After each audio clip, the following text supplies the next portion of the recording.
Dinapaan na ni Mervin Corpus dito. Ginawa na naman niyang RB ang MTV ngayon. 45 to 46 kps naman niya dito. Inabot ni Yannick. Lumingon pa dito si Corpus. Kung makakahabol ba dito si Yannick Reyes ka lang krimat yan. Matinding bakbakan na naman. Grabe na naman pinakita ni Corpus dito ngayon. Dinapaan na naman niya dito sa kalang krimatihan. Sinubukan niyang takasan sa kanilang krimatihan rito. Pero hindi pa nagpapaiwan rito dahil nandito sa likuran. Dalawa ang naghahabol at ito yung alaala rito ni Arvin Armendez na talagang hindi natin makakalimutan dahil sa kanyang mga laban, sa kanyang mga laro. Talagang napakasipag to, napakatibay, talagang palaban talaga. Yun nga lang, ganun talaga ang buhay. Kapag kinuha na tayo ni Lord, hindi natin yan mapipigilan.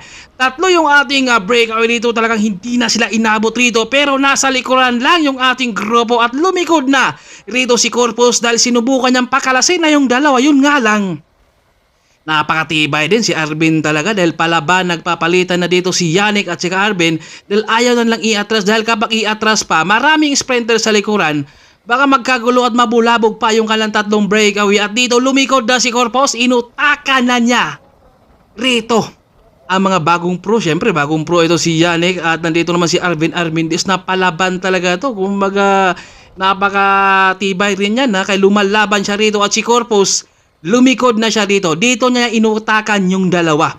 Dahil siyempre kapag rimatihan, kapag sprinter ka, hindi ka muna bubunga dyan. Tatantsahin mo na yung rimati mo, yung labas mo, yun talaga ang masasagad mo yan. At si Armin nakakabunga dyan, oh. At si Yannick nasa harapan, nakikiramdam si Corpus dito kung aangatan na ba niya o talagang aantay niya dito na meron talagang magboilo sa kanila rin. Dahil siyempre, si Mervin Corpus napakahirap talunin talaga sa rimatihan din. Yung kanyang tangkad, yung kanyang bilis, yung sipa na parang electric pan na talagang napakatining. At dito, nakiiwasan.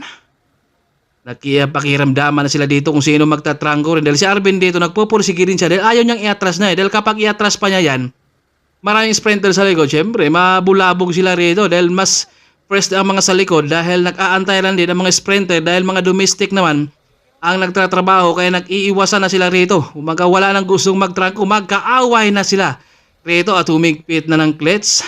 Si Yannick Corpus nasa likuran, Arvin nakikiramdam, lumilingon, nililingon nila yung grupo dahil papadikit dahil wala na talagang gustong magtrangko dahil 15 kps lang sila rito. Yannick bumomba, Corpus pumasok sa gitna, lumingon pa dito si Corpus, umangat ng harap-harapan, humahabol si Yannick rito, nililingon pa dito ni Corpus. Si Yannick kung makakahabol pa ba ito, nagkakit-kitan, muntikan pa nga sila dyan, buti na nakapapreno dyan. Si Yannick tumagos na si Corpus, pinraso pa dito, napakatibay talaga. Ang ganda nung kalang rimatihan. Talagang nautakan lang sila ni Corpus dahil lumikod kaya binanatan sa kalang rimatihan.